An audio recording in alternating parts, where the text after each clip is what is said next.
So Keeks, I mean, you're from Nigeria. What do you consider leapfrogging to be?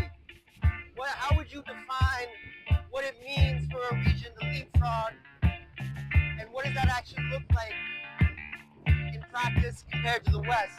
Yo, great question. Leapfrogging, as I understand it, basically what happens when a country skips stages of economic development. When you think about how in the US you had telegrams and telephones and cell phones, you kind of see that as like steps, right?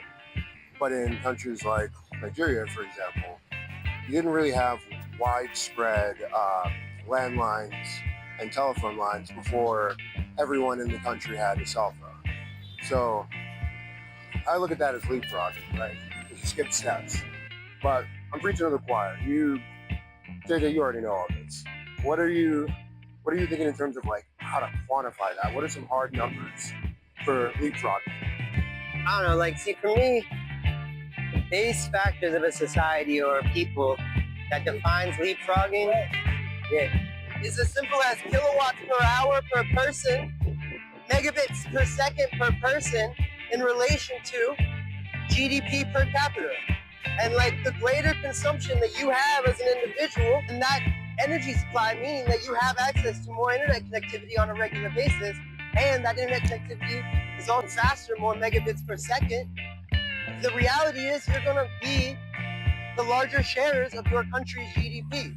That's just how the metrics go. And if you look at any developed nation, they simply have the highest kilowatts per hour per person to GDP per capita. That's what it means to really be a developed nation. When they talk about developing, that's what they're talking about developing. That's it. That's leapfrogging. And it's an emergent property displayed by China, India, and others. And fucking Thailand, baby. And this emergent property is taking things the West may have introduced or the West may have bastardized and then resold them, but saying, actually, that's not really gonna work for us. Here's what we need. We're gonna take these parts from you, we're gonna do this ourselves. See you in 50 years.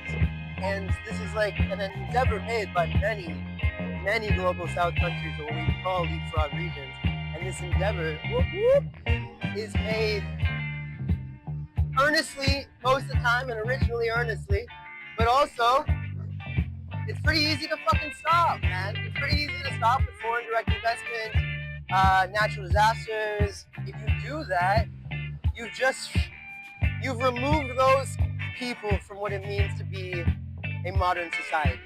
Modern societies develop and they thrive and flourish upon the most efficient consumption of energy across the board to the most people. And how that energy affects just the general GDP and economic growth of a region year over year. You take out the energy grid, you take out that country's GDP growth. Period. Peace.